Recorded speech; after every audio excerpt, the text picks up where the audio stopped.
మేరకు ఈ ట్రక్‌ని పట్టుకొని, ఈ ట్రక్‌లో ఒక స్పెషల్ క్యాబిన్ పెట్టారు. ఏదైతే దేంట్లో అయితే కన్సీల్ చేసి గాంజా హైడ్ చేశారో, అది మన డ్రైవర్ క్యాబిన్‌లో ఒక బాక్స్ లాంటి స్పెషల్ క్యాబిన్ చేశారు. దేంట్లో అయితే ఈ గాంజా ప్యాకెట్స్ దొరికినాయో, ఇప్పటికి మనం ఇద్దరు అక్యూజ్‌ని అరెస్ట్ చేశాము. డ్రైవర్తో పాటు ఉన్న హెల్పర్ని అరెస్ట్ చేయడం జరిగింది. వీళ్ళని ఇంట్రోగేట్ చేసి మనం ఈ కేసులో ఫర్దర్ లింకేజెస్ ఎస్టాబ్లిష్ చేస్తాము. అసలు ఎక్కడి నుంచి తీసుకొచ్చారు, ఎక్కడికి తీసుకెళ్తున్నారు, అవన్నీ లింకేజెస్ కూడా ఫర్దర్ ఎస్టాబ్లిష్ చేస్తున్నాము. వీళ్ళ దగ్గర 4 సెల్ ఫోన్స్ కూడా సీజ్ చేస్తాం జరిగింది.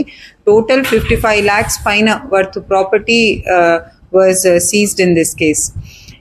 ఇలాగే ఈ డిస్ట్రిక్ట్లో ఇంకా ట్రాన్స్పోర్టేషన్ ఆపటానికి మనం ఒక యాంటీ నార్కోటిక్ టాస్క్ ఫోర్స్ కూడా డిస్ట్రిక్ట్లో కాన్స్టిట్యూట్ చేస్తాము. ఈ టాస్క్ ఫోర్స్ కింద special anti narcotic beats serve చేస్తాం జరుగుతుంది డిస్ట్రిక్ట్లో.